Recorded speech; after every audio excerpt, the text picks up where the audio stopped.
आज मैं आप लोगों को गणित का एक वायरल पेपर बताने वाला हूं। कोड याद कर सकते हो, 822 IA कोड है और इस कोड का पेपर आपके एग्जाम में 100% बनने वाला है। सारे बच्चे, जितने बच्चे गणित में कमजोर हैं, जो कि सोचते हैं कि पास नहीं होंगे, 70 में 70 नंबर गारंटी है मुझे दिलाने की। इस बार आप लोग 70 में 70 नंबर लेकर आओ। बस इस पेपर को तैयार कर लेना, क्योंकि पेपर आपके एग्जाम में 100% पूछा जाएगा और एक एक क्वेश्चन मैंने डिस्कस किया है बिल्कुल अच्छे तरीके से। एक क्वेश्चन को कम से कम 4 या 5 बार प्रैक्टिस करके जाना, क्योंकि क्वेश्चन नहीं भूलना है, क्योंकि पूरा डिट्टो आप लोगों को वही प्रश्न आने वाला है। तो जितना प्रैक्टिस करके गए रहोगे उतना अच्छे से आप इस क्वेश्चन को करके आओगे। एडमिट कार्ड भूलना नहीं, एडमिट कार्ड लेकर जाना, क्योंकि एडमिट कार्ड से ही देकर आप लोगों को यहाँ पे अनुक्रमांक और अपना नाम लिखना है। इस वीडियो को शेयर कर देना और इस पेपर को हल करने के लिए आपके पास जो समय रहेंगे 3 घंटे 15 मिनट का समय दिया जाएगा। गारंटी है मेरा कि इस पेपर को पूरा कर सॉल्व कर लेते हो तो 2 या 2.5 घंटे में इस पूरे के पूरे पेपर को करके आप चले आओगे, क्योंकि सारे क्वेश्चन आने वाले हैं। तो चलिए यहाँ पेपर को स्टार्ट करते हैं। लेकिन पेपर स्टार्ट करने से पहले यहाँ पे नोट दिया गया, नोट पढ़ना बहुत ही ज्यादा जरूरी है। एक बार नोट पढ़ के मैं आप लोगों को समझा देता हूँ कि प्रारंभ के 15 मिनट परीक्षार्थियों को प्रश्न पत्र पढ़ने के लिए निर्धारित है। कहने का मतलब है कि 15 मिनट इस पेपर को आप पढ़ सकते हो और 3 घंटे पूरा का पूरा समय मिलेगा इस पेपर को हल करने के लिए। निर्देश की अगर हम बात करें, निर्देश में पहला निर्देश है कि सभी प्रश्न अनिवार्य है। इसमें जितने प्रश्न दिए गए हैं सारे प्रश्न करना अनिवार्य है, एक भी प्रश्न छोड़ना नहीं है। दूसरा यह है कि इस प्रश्न पत्र के अ और ब 2 खंड है, मतलब यह पेपर 2 खंडों में विभाजित है। एक तो खंड अ में, दूसरा खंड ब में। तीसरा अगर हम बात करें तो खंड अ में 1 अंक के 20 बहुविकल्पीय प्रश्न है। खंड अ में ऑब्जेक्टिव क्वेश्चन पूछा जाएगा। कितना ऑब्जेक्टिव क्वेश्चन? 20 objective question. लेकिन एक ऑब्जेक्टिव क्वेश्चन 1 नंबर का। ओवरऑल अगर हम बात करें तो 20 ऑब्जेक्टिव क्वेश्चन 20 नंबर का पूछा जाएगा आपसे। इसके बाद आता है खंड ब। खंड ब में 50 अंक के विस्तृत उत्तरीय प्रश्न है। विस्तृत मतलब यहाँ पे लघुत्तरीय और दीर्घोत्तरीय मिलाकर प्रश्न पूछेंगे। 4 और 6 नंबर वाले प्रश्न आप लोगों को देखने को मिलेगा, साथ ही साथ 2 नंबर वाले प्रश्न भी देखने को मिलेगा। इसके बाद खंड ब में कुल टोटल कितने प्रश्न रहेंगे? 5 प्रश्न पूछा जाएगा खंड ब में। आगे आप लोगों का अगला निर्देश है कि प्रत्येक प्रश्न के आरंभ में स्पष्ट लिख दिया गया है कि उसके कितने खंड आपको करने हैं।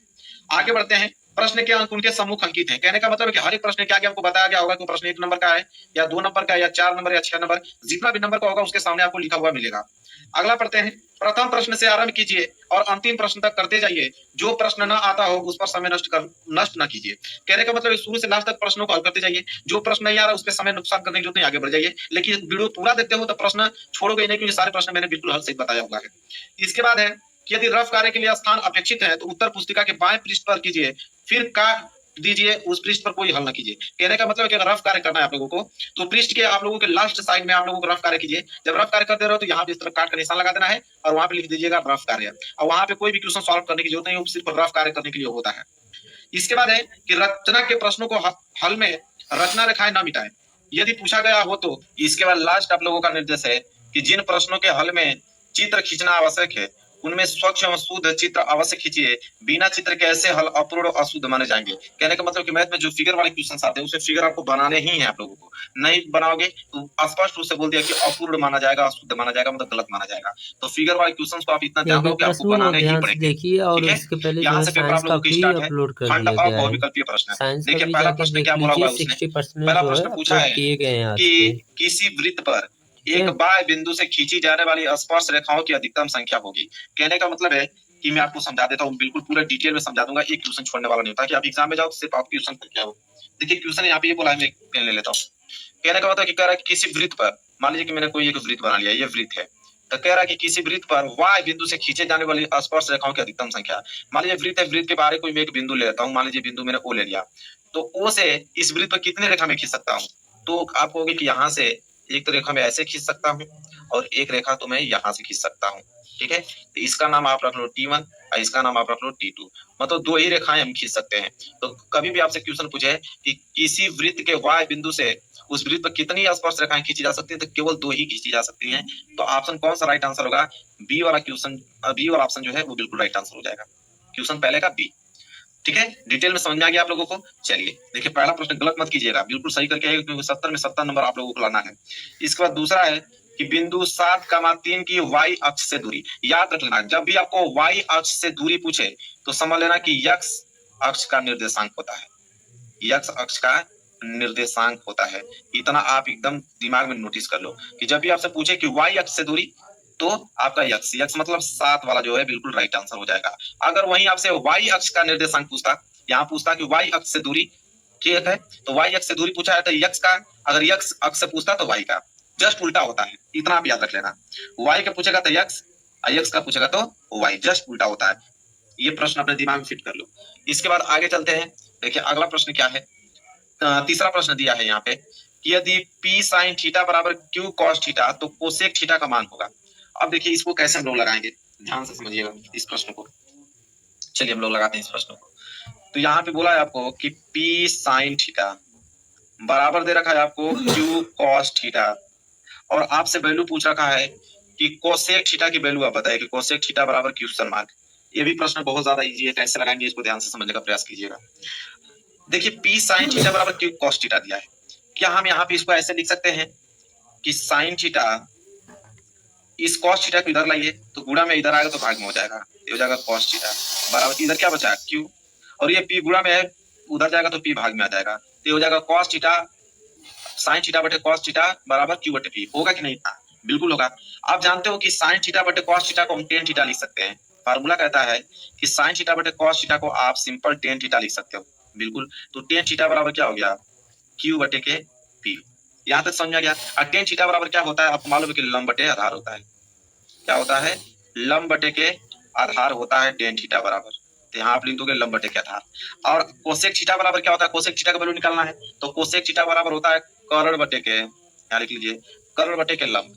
अब एक बात बताइए कि आपको लंब यहाँ पे तो मालूम है, यहाँ पे लंब की वैल्यू क्यू है, लेकिन कर्ण मालूम है? कर्ण नहीं, तो कर्ण आप ज्ञात करोगे। तो यहाँ पे अगर लंब और आधार आपको मालूम है तो कर्ण आप आसानी से ज्ञात कर सकते हो। कर्ण का फॉर्मूला क्या होता है? तो कर्ण बराबर फॉर्मूला होता है करणी में लंब का स्क्वायर और प्लस आधार का स्क्वायर, यह फार्मूला होता है कर्ण निकालने का। तो चलिए यहाँ से हम लोग कर्ण निकाल देते हैं। तो यहाँ पे हो जाएगा कर्ण बराबर करणी में लंब का स्क्वायर, लंब हमारे पास क्या है Q, तो हो जाएगा Q का स्क्वायर प्लस आधार का स्क्वायर, आधार हमारे पास P है तो P का स्क्वायर, तो ये हो गया हमारे पास करणी में Q square plus P square. ये किसकी वैल्यू आ गई? कर्ण की वैल्यू आ गई। अब यहाँ पे वैल्यू निकाल लो कोसेक थीटा बराबर, तो कोसेक थीटा बराबर कर्ण, तो कर्ण आया है कितना? करणी में Q square plus P square, और बट्टे में क्या लंब, लंब की वैल्यू यहाँ पे देखो Q है, यहाँ पे क्या हो जाएगा Q, यही तो आंसर है। तो करने में Q square plus P square upon Q देखिए दिया है, तो यहाँ पे देखिए P square plus Q square upon Q, तो चाहे Q आगे हो चाहे Q पीछे हो कोई फर्क नहीं पड़ता है, ठीक है, प्लस में कोई फर्क नहीं पड़ता है। यही आंसर होगा आप लोगों का, ए वाला ऑप्शन जो है बिल्कुल राइट आंसर होगा। बाकी यहाँ पे नीचे तो P दिया है, यहाँ ऊपर P दिया तो कभी नहीं होगा, ऊपर Q दिया नीचे Q होना चाहिए। देखिए जैसे नीचे Q आया है और यहाँ पे P square plus Q square करने में है, बिल्कुल। चलिए समझ में आ गया। देखिए बहुत ज्यादा इंपॉर्टेंट क्वेश्चन पूछ लिया है। इसके बाद क्वेश्चन नंबर 4 देखिए, क्वेश्चन नंबर 4 है कि tan 1 डिग्री गुणे tan 2 डिग्री गुणे tan 3 degree dot dot dot tan 88 degree गुणे tan 89 डिग्री का मान होगा। अब देखिए ये क्वेश्चन बहुत ज्यादा इंपॉर्टेंट है लेकिन बहुत ज्यादा इजी भी है, बस आप कंसेप्ट समझ लोगे। यहाँ पे आपको क्या दे रखा है? बोला है कि tan 1 डिग्री, फिर बोल रखा है कि tan 2 डिग्री, फिर बोल रखा है कि tan 3 डिग्री। इसी तरह करते करते tan 89 डिग्री का मान बताइए कितना होगा यहाँ तक। अब एक बात बताइए, आप यहाँ से आप एक सीरीज देख रहे होंगे, tan 1 को अंश का क्या लिख सकते हैं?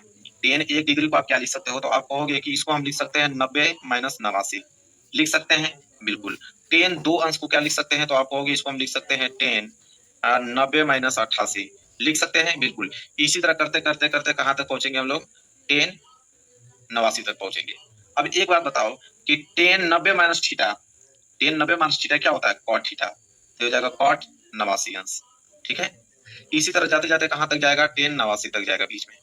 अब cot 89 अंश को हम क्या लिख सकते हैं? 1 बटे tan 89 अंश, बिल्कुल लिख सकते हैं क्योंकि फार्मूला होता है कि cot थीटा को हम 1 बटे tan थीटा के रूप में लिख सकते हैं। इसी तरह करते करते यहाँ कहां तक जाएगा?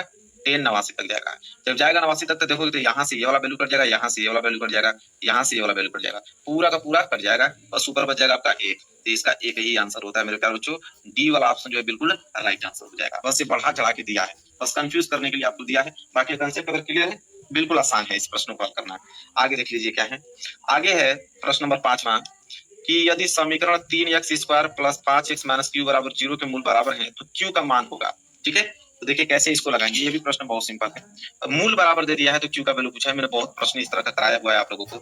यहाँ पे पहले बात की मूल बराबर है, मूल बराबर मतलब कि विविध कर 0 के बराबर हो जाता है, तो डी बराबर क्या होता है? B square minus 4ac, D मतलब विविध कर, तो मूल बराबर का मतलब कि बी स्क्वायर माइनस 4ac जो विविध कर का सूत्र होता है उसका मान 0 के क्या हो जाएगा? बराबर हो जाएगा। अब यहाँ पे आपको यहाँ पे समीकरण दे रखा है 3x square plus 5x minus के क्यू बराबर 0, ये दे रखा है। तो यहाँ से एबीसी का वैल्यू निकालो, तो ए बराबर क्या हो जाएगा? 3, बी बराबर क्या हो जाएगा? 5 और सी बराबर माइनस के क्यू हो जाएगा, ठीक है। अब यहाँ पे सिर्फ वैल्यू आप रख लो, ठीक है, वैल्यू आप रखो तो क्या हो जाएगा, बी स्क्वायर, बी मतलब 5 का स्क्वायर, -4a, ये मतलब 3, 80 मतलब माइनस के क्यू बराबर में 0। अब यहाँ से 5 का स्क्वायर करोगे तो 25, माइनस गुणा माइनस में करोगे तो प्लस 4 तिहाई 12 क्यू बराबर 0। तो ये हो जाएगा आपका 25 बराबर प्लस 12 क्यू उधर जाएगा तो माइनस के 12 क्यू हो जाएगा।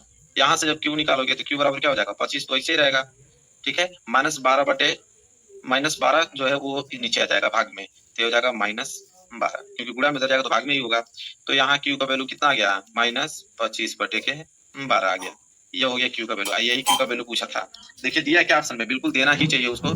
तो आप ध्यान से देखो, क्यू बराबर -25 बटे 12, देखिए दिया है, बिल्कुल 100% देगा। तो पहला वाला ऑप्शन जो है बिल्कुल राइट आंसर हो गया। समझा रहा आप लोगों को। चलिए अगला प्रश्न बढ़ते हैं, प्रश्न नंबर 6 की ओर। देखिए प्रश्न नंबर 6 क्या है, प्रश्न नंबर 6 कह रहा है कि समांतर श्रेणी -62, -59, जाते जाते 7 और 10 का ग्रामा पद होगा। बताना कि इस सीरीज का ग्रामा पद क्या होगा। चलिए मैं बता देता हूँ कि इस सीरीज का ग्रामा पद क्या होगा, कैसे इसको लगाओगे। अब यहाँ से ध्यान से देखो, सीरीज आपको दिया है -62, -59, डॉट डॉट डॉट 7, 10। इसका पूछा है कि ग्रामा पद क्या होगा। अब ध्यान से एक चीज बताओ कि यहाँ पे आपको a1 की वैल्यू क्या दिख रही है, तो आपको a1 बराबर तो आपका 62, a2 बराबर क्या दिख रहा है, a2 बराबर 59। तो यहाँ पहली बात कि यहाँ पे a1 बराबर कितना आ गया, माइनस के 62। अब हमें d निकालना है, d मतलब समांतर, तो d कैसे निकलता है, d निकलता है a2 माइनस a1 से। a2 का वैल्यू कितना है, माइनस के 59, फिर माइनस a1 की वैल्यू कितना है, माइनस के 62। स्क्वायर करोगे तो हो जाएगा माइनस के 59, माइनस माइनस प्लस के 62। अब यहाँ से -59 और प्लस 62 कितना हो जाएगा, तो 3 हो जाएगा। तो यहाँ d बराबर 3 आ गया, d मतलब सर्वांतर 3 आ गया। और यहाँ a1 बराबर कितना आ गया, माइनस के 62 आ गया। आपसे पूछा है कि ग्रामा पद बताइए, तो ग्रामा पद आप जानते हो, क्योंकि फार्मूला आप जानते हो कि an किसी पद का मान अगर आपको निकालना है तो फार्मूला कहता है कि a1 plus n minus 1d, ठीक है। कोई सा भी पद आपको निकालना है an पद, तो a1 plus n minus 1d ये फार्मूला होता है।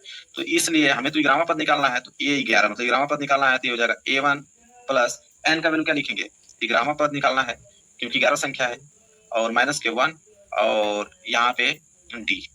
तो चलिए वैल्यू रख देते हैं, तो a का ग्रामा पद निकालेंगे हम लोग। तो a1 का वैल्यू अभी जस्ट देखो कितना आया है, a1 बराबर माइनस के 62, तो यहाँ माइनस के 62 प्लस 11 माइनस 1 और d सर्वांतर कितना है 3, तो यहाँ 3 रख दो। तो यहाँ पे हो जाएगा a11 बराबर, ये हो जाएगा माइनस के 62, ठीक है, और प्लस 11 में से 1 जाएगा तो 10, और 10 गुणा 3 में होगा तो 10 के 30।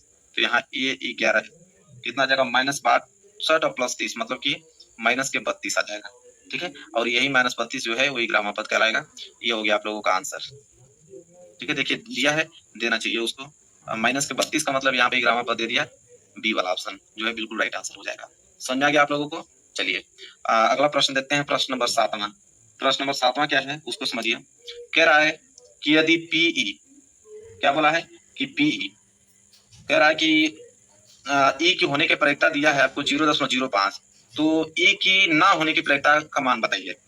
क्वेश्चन बहुत ज्यादा इंपॉर्टेंट है, प्रायिकता का क्वेश्चन पूछा गया है। देखिए इसको कैसे हम लोग लगाएंगे। तो यहाँ पे एक बात समझिए आप लोग, कह रहा है यहाँ पे दिया है आप लोगों को कि पीई, ई की होने की प्रायिकता आपको दिया है 0.05 दे रखा है, और कह रहा है कि ई की ना होने की प्रायिकता आप बताइए कि क्या होगा, क्वेश्चन मार्क, ठीक है। तो यहाँ पे अगर हम निकालेंगे, आपको मालूम है कि कोई भी प्रायिकता होता है उसकी वैल्यू कितनी होती है, 1। जितना भी प्रायिकता दिया उनकी टोटल वैल्यू कितनी होती है, 1 से ज्यादा, ठीक है, नहीं होता है, 1 होता है उसकी वैल्यू।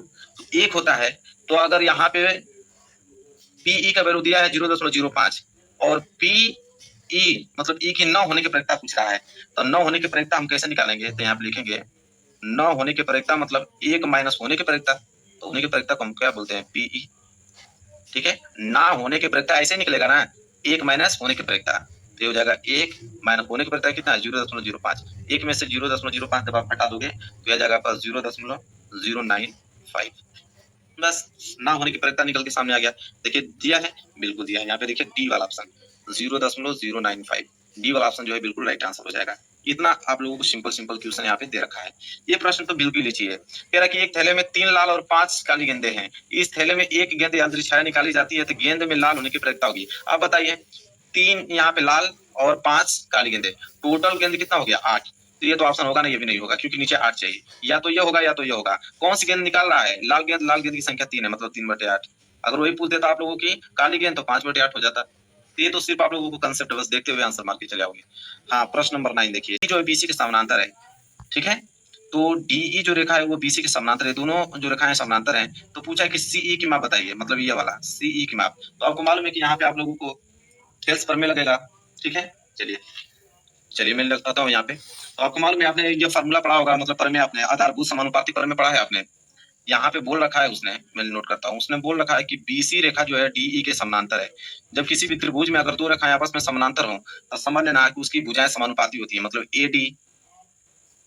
एडी बटे में आप कह सकते हो डीबी, एडी बटे में डीबी बराबर यहाँ पे हो जाएगा ए बटे में ईसी। और ये किसके कारण होता है? तो यहाँ पे लिख लेना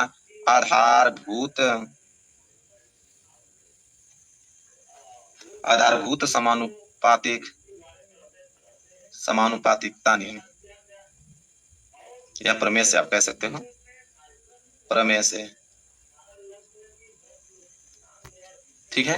तो यहाँ पे क्या करेंगे, एडी सबकी वैल्यू तो आपको दिया ही है, एडी बराबर 1.3, तो एडी बराबर आप लिख दोगे 1.3, और बटे में यहाँ पे देखो डीबी का वैल्यू कितना दिया 3.9, तो यहाँ पे लिख दोगे 3.9 बराबर ए का वैल्यू कितना दिया भाई 1.5, तो ए का वैल्यू लिख दोगे 1.5 बटे में ईसी, और इसी का ही वैल्यू तो आपसे पूछा है। तो यहाँ पे चलिए सिंपल देखिए, 1 से ये 10 कैंसिल हो जाएगा क्योंकि एक अंक भी है, कहीं बात यहाँ 13 बच गया 39 हो गया, तो 13 कम 13 यहाँ 39, तो हो जाएगा 1/3 बराबर 1.5 और बटे में हो गया यहाँ पे ईसी।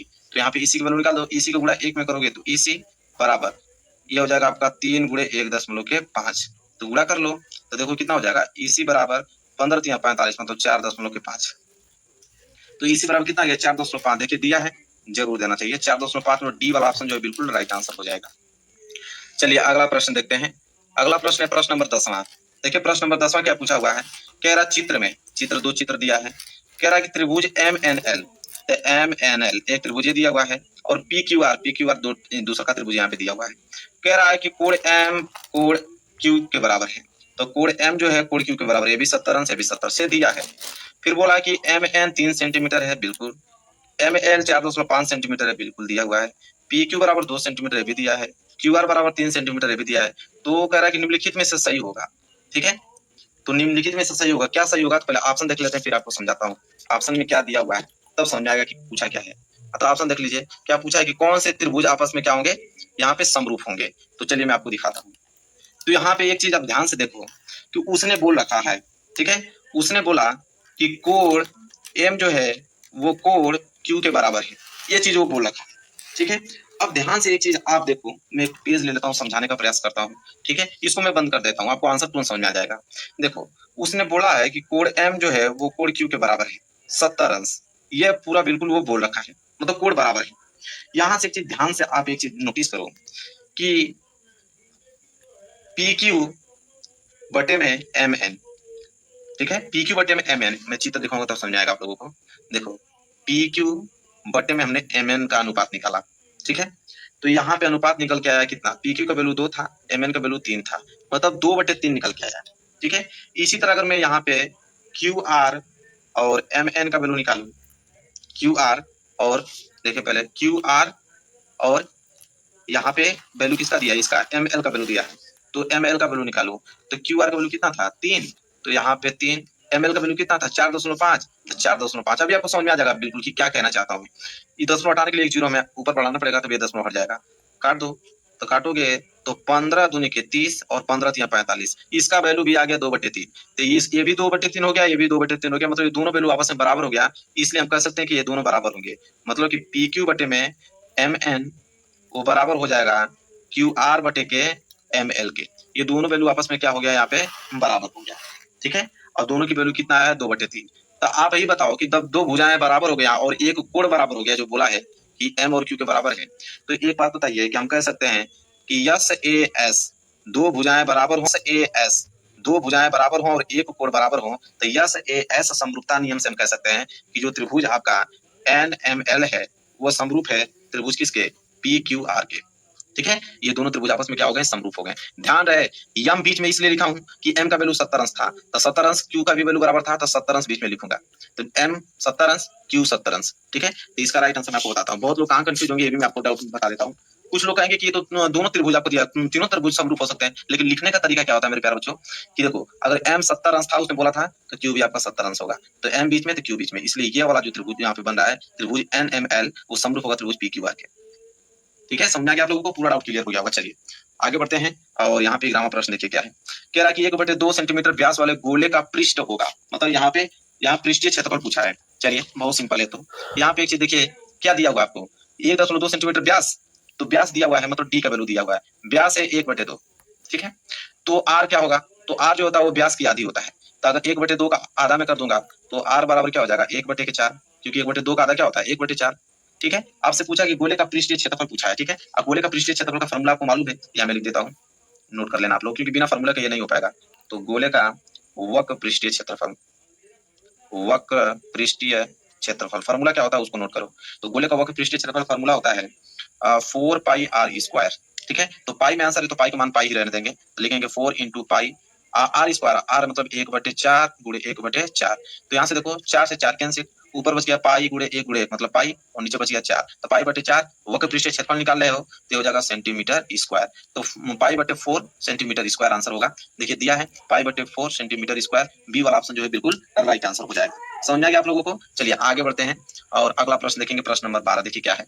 12वां प्रश्न है मेरे प्यारे बच्चों कि 6 सेंटीमीटर त्रिज्या के एक वृत्त का एक चाप केंद्र पर 30 अंश का कोण अंतरित करता है, तो संगत चाप की लंबाई होगी। ठीक है, ध्यान से समझिएगा, जब यहाँ पे आपको 6 सेंटीमीटर त्रिज्या दिया है, आर बराबर जब आपको 6 सेंटीमीटर दे दिया है, और केंद्र पर जो कोण बन रहा है थीटा की वैल्यू वो आपको 30 अंश दे रखा है, तो संगत चाप की लंबाई बताइए। तो यहाँ पे मैंने आपको बता दूं कि संगत चाप की लंबाई का सूत्र क्या होता है, को 6 सेंटीमीटर दे दिया है और केंद्र पर जो कोण बन रहा है थीटा की वैल्यू वो आपको 30 अंश दे रखा है, तो संगत चाप की लंबाई बताइए। तो यहाँ पे मैंने आपको बता दूं कि संगत चाप की लंबाई का सूत्र क्या होता है। तो संगत चाप की लंबाई अगर आपको निकालना है तो फार्मूला होता है θ/360, लंबाई है तो 2πr।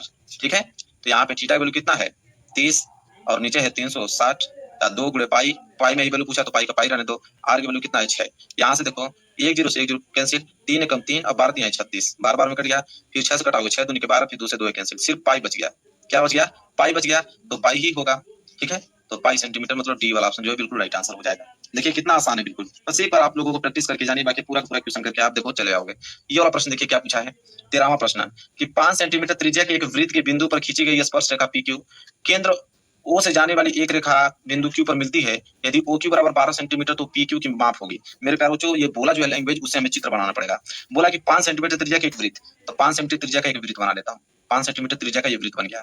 फिर बोला है कि एक वृत्त के बिंदु पर खींची गई स्पर्श रेखा, ठीक है PQ, PQ एक स्पर्श रेखा कहीं बाहरी बिंदु से खींचा गया है, तो PQ यहाँ पे मैं एक स्पर्श रेखा खींच देता हूँ, ये हो गया आप लोगों का P और ये हो गया Q।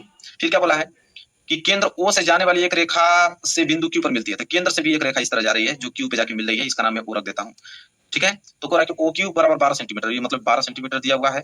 फिर PQ मतलब इसको मिला दीजिए, PQ की माप होगी, मतलब PQ का माप यहाँ से पूछा है, तो अगर मैं इसको मिला देता हूँ तो त्रिज्या ही कहलाएगा। तो कितना सेंटीमीटर का ये वृत्त था 5 सेंटीमीटर थे, 5 सेंटीमीटर दूरी कहलाएगा, 5 सेंटीमीटर त्रिज्या का। तो यहाँ पे देखो OP बराबर 5 सेंटीमीटर और OQ बराबर 12 सेंटीमीटर। ठीक है, तो ये आपका कर्ण हो गया, आपका आधार हो गया लंब, लंब का वैल्यू पूछ रहा है। ठीक है, तो यहाँ पे पाइथागोरस क्या कहता है कि कर्ण का स्क्वायर मतलब OQ का स्क्वायर बराबर लंब का स्क्वायर मतलब OP का स्क्वायर और प्लस आधार का स्क्वायर मतलब यहाँ पे PQ का स्क्वायर। पाइथागोरस प्रमेय यही कहता है, वैल्यू आप लोगों को रखना है, OQ का स्क्वायर मतलब 12 का स्क्वायर और OP का स्क्वायर मतलब 5 का स्क्वायर और प्लस PQ का वैल्यू तो हमसे वो पूछ ही रखा है कि PQ का वैल्यू क्या होगा।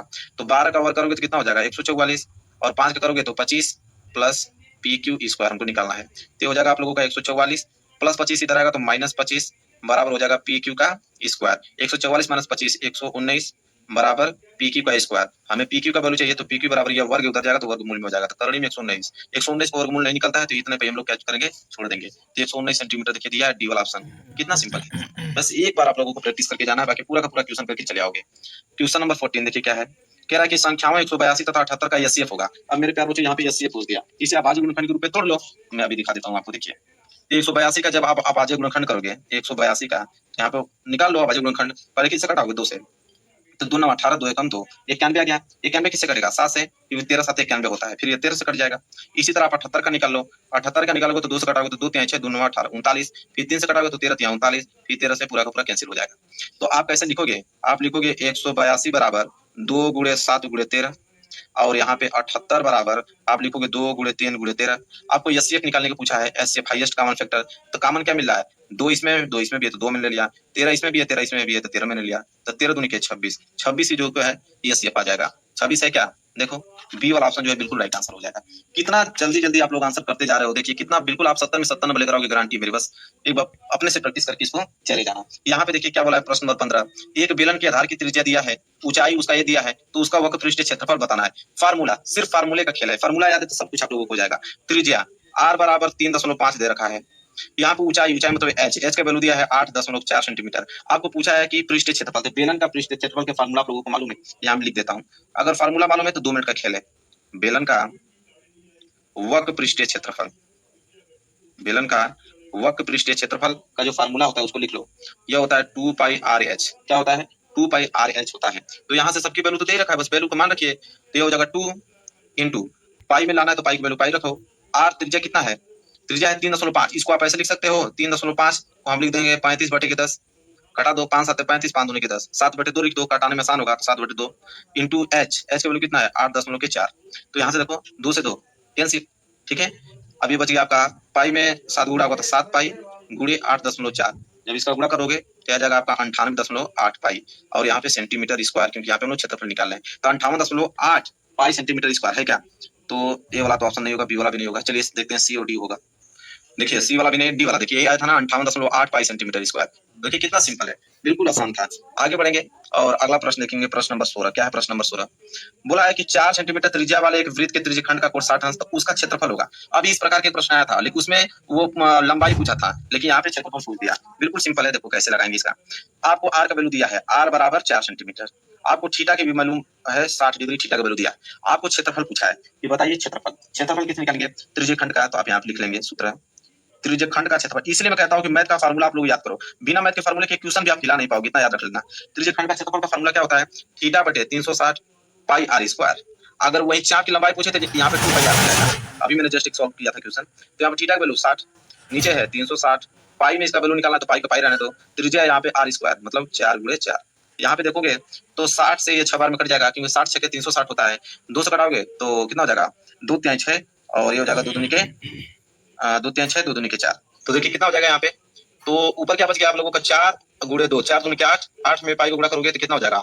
8 पाई, और नीचे कितना बच गया? 3। तो इसको हम लोग ऐसे लिख सकते हैं 8/3 पाई, और क्षेत्रफल निकाल लो तो सेंटीमीटर स्क्वायर, तो 8/3 पाई सेंटीमीटर स्क्वायर होगा। चलिए देखते हैं, ऑप्शन दिया है बिल्कुल, देखिए बी वाला 8/3 पाई सेंटीमीटर स्क्वायर, बी वाला ऑप्शन जो है बिल्कुल राइट आंसर हो जाएगा। चलिए देखिए कितना सिंपल सिंपल प्रश्न यहाँ पे पूछा गया है। प्रश्न नंबर यहाँ पे 17 कह रहा है कि द्विघात समीकरण आपको दिया हुआ है, कह रहा है कि विविधकर होगा, इसका विविधकर ज्ञात करना है। आपको मालूम है विविधकर का फार्मूला मैंने जस्ट अभी आप लोगों को बताया था, बिना फार्मूले के क्वेश्चन सॉल्व कर पाओगे? नहीं कर पाओगे। विविधकर का फार्मूला होता है डी बराबर बी स्क्वायर माइनस 4ac, ये फार्मूला होता है। यहाँ से आप ए का वैल्यू निकालो, ए बराबर क्या होगा? एक्स स्क्वायर को गुणांक 1, वही आपका ए का वैल्यू कहलाता है। बी बराबर एक्स का गुणांक, एक्स का गुणांक बी क्या है आगे 1। सी बराबर अचर पद, अचर पद है आपका माइनस के 1।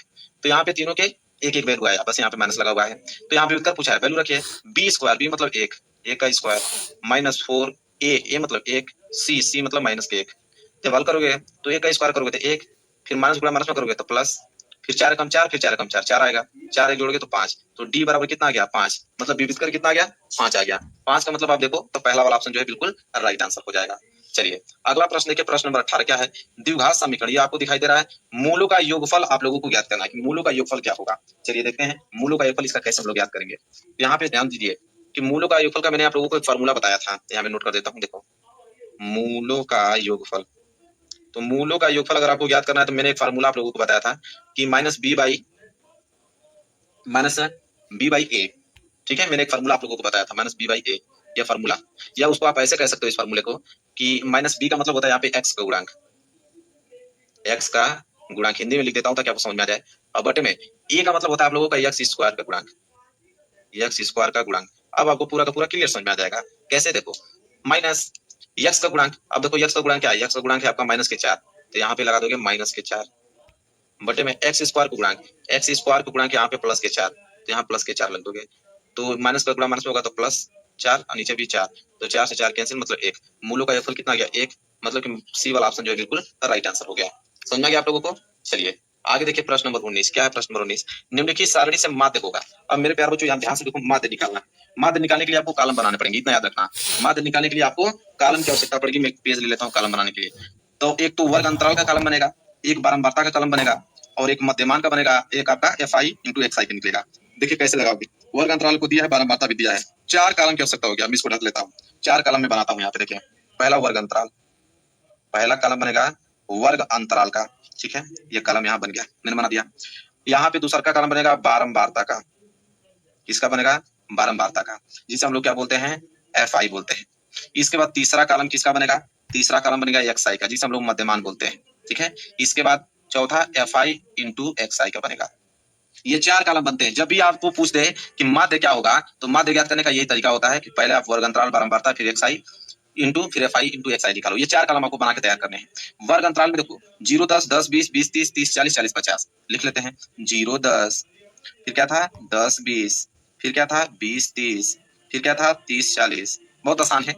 40 के बाद आएगा 40 50, ये आपको वर्ग अंतराल दिया था। इसके बाद बारंबारता 4 7 5 8 6, ठीक है, मैं लिख देता हूँ यहाँ पे 4 7 5 8 6 लिख दिया। अब ये सब अपने से ज्ञात करना है। कैसे? देखो ये सब आप लोगों को अपने से ज्ञात करने हैं। तो यहाँ पे मैं ज्ञात करना एक्स आई, एक्स आई मतलब मध्यमान, मतलब इसका मध्य बिंदु क्या है। तो मध्य बिंदु निकालने का तरीका है इन दोनों को जोड़ के 2 से भाग दे दो, तो 10 में 0 जोड़ोगे तो 10, 10 का आधा करोगे तो 5। इसी तरह 10 और 20 के बीच में क्या आता है आपको, 15 आता है। इसके बीच क्या आता है 20 और 30 के बाद आपको 25 आता है। देखो 5 में 10 जोड़ोगे 15, 15 में 10 जोड़ोगे 25, 25 में 10 जोड़ोगे 35, 35 10 जोड़ोगे 45। देखो अचानक ऑटोमेटिक निकाल दिया, ठीक है। इसके बाद एफ आई इंटू एक्स आई, मतलब इनका गुणा कर दो, तो 4 5 है 20, 15 7 है, तो यहाँ 25 5 125, फिर 35 वाट है, तो 35 वाट कितना होता है 280, फिर 45 है 270, ठीक है। तो यहाँ मैंने लिख दिया। अब यहाँ करना क्या है आप लोगों को, सिंपल, कुछ करने की जरूरत नहीं है। यहाँ से पहले आप निकाल लीजिए सिग्मा एफ आई। सिग्मा एफ आई मतलब कि एफ आई का पूरा जोड़ निकालो। तो 7 4 11, 11 5 16, 16 8 24 6 30, तो यहाँ से इसका वैल्यू कितना आ गया 30 आ गया। इसी तरह यहाँ से आप निकालो कि sigma F I into X I, इन सबका योग करो। जब सबका योग करोगे तो 800 आएगा। कितना आ जाएगा 800 आ जाएगा। अब कितना सिंपल है, समांतर माध्य निकालना। यहाँ पे आपको माध्य पूछा है ना, तो माध्य का बहुत सिंपल फार्मूला है। माध्य कहता है कि सिग्मा एफ आई एक्स आई बटे में सिग्मा एफ आई, बस यही। तो यहाँ देखो sigma F I into X I का वैल्यू कितना आया 800, बटे में इसका वैल्यू कितना आया 30, एक जीरो से एक जीरो कैंसिल, बच गया आपका 80/3। जब 80 में 3 का भाग दोगे तो आंसर आपको मिलेगा 26.66। बात खत्म। तो कितना सिंपल इक्वेशन है, जब भी माध्य पूछे बिल्कुल आसान तरीके से आप निकाल सकते हो। 26.66 मतलब बी वाला ऑप्शन, बिल्कुल सिंपल है। चलिए 20वां क्वेश्चन देखते हैं, वो विकल्प का लास्ट प्रश्न है यह कि निम्नलिखित सारणी का माध्यक वर्ग होगा। अब मेरे प्यारों जो यहाँ माध्यक वर्ग, कमेंट तो करके माध्यक वर्ग निकालने का बताइएगा तरीका क्या कितने होता है। प्रश्न आपको सही होते देखिए हैं। माध्यक वर्ग जब भी आपको निकालना पड़ेगा तो उसको संचयी बारंबारता की जरूरत कमेंट ही पड़ेगी। नहीं करते मतलब लोग, वर्ग अंतराल एक पता नहीं कॉलम क्या बनेगा, एक कॉलम बारंबारता का बनेगा, एक कॉलम बस संचयी बारंबारता का बनेगा, बस इसके बाद आप तुरंत माध्यक वर्ग केवल निकाल देख दोगे। करके खत्म कर देते चलिए हो। तो कुछ करने की जरूरत नहीं है। यहाँ पे हम कॉलम बना लेते हैं, 2 कॉलम, एक तो कमेंट वर्ग कर अंतराल एक देते हैं लोग। बारंबारता का। तो देखिए करेंगे क्या, यहाँ पे हम बना लेते हैं पहला कॉलम वर्ग अंतराल का। तो वर्ग अंतराल का मैंने कॉलम बना लिया, और एक कॉलम बना लेते हैं बारंबारता समय का। नहीं है, तो अब यहाँ एक कॉलम मैंने टाइम बना लिया ओवर हो गया बारंबारता है, का, ठीक है। याद करिए फिर एक लोग। कॉलम बनेगा संचयी बारंबारता का, क्योंकि संचयी बारंबारता से ही हम निकालेंगे माध्यक वर्ग। तो संचयी बारंबारता निकालना बहुत बिल्कुल आसान भी होता है, अभी मैं बता देता हूँ आप लोगों को। 3 कॉलम मैंने बन के यहाँ पे क्या किया, तैयार कर दिया। अब वैल्यू रख लो, वर्ग अंतराल क्या है 0 10, इसके बाद यहाँ पे है 10 और 20, इसके बाद 20 और 30, इसके बाद 30 और 40, इसके बाद 40 और 50। ये वर्ग अंतराल जो दिया है वो लिख देता हूँ। बारंबारता क्या है 8, फिर 6, फिर 11, फिर 18, फिर 6। तो 2 चीज जो दिया था वही मैंने लिख दिया। संचयी बारंबारता कैसे निकालता है, देखो संचयी बारंबारता बहुत सिंपल है। 8 है 8 लिख दो, फिर 8 में ये 6 जोड़ दो, 8 6 14, फिर 14 में आप ये 11 जोड़ दो तो कितना हो जाएगा 25, फिर देखो 25 में ये 18 जोड़ दो कितना हो जाएगा 43, फिर 43 में 6 जोड़ दो कितना हो जाएगा 49। बस यही होता है संचयी बारंबारता। अब देखो कैसे हम यहाँ पे निकालेंगे माध्यक वर्ग। माध्यक वर्ग कहता है कि पहले आप n निकालो, मतलब बारंबारताओं की संख्या निकालो, मतलब योग करो। तो इनका योग करोगे तो कितना आ जाएगा 49, कितना आ जाएगा 49, मतलब यही वाला लास्ट वाला संख्या आता है, कितना आ जाएगा 49। अब जब माध्यक वर्ग निकालना है तो माध्यक वर्ग कहता है कि n/2 निकालो, n का आधा कर दो। तो n का आधा करोगे तो कितना आ जाएगा 49/2, 49 का आधा करोगे मेरे प्यारे बच्चों तो 24.5 आ जाएगा। अब 24.5 देखिए संचयी बारंबारता किसके अंतर्गत आएगा, तो 24.5 जो है 25 के अंतर्गत आएगा। तो 25 के अंतर्गत मतलब ये वाले लाइन को आपको घेर देना है। तो 25 के अंतर्गत आएगा, मतलब कि वर्ग अंतराल क्या होगा यहाँ पे 20 30, मतलब माध्यक वर्ग, इसी को बोलते हैं माध्यक वर्ग। तो माध्यक वर्ग क्या कहलाएगा 20 और 30, ठीक है। बस 20 और 30 मतलब बी वाला ऑप्शन।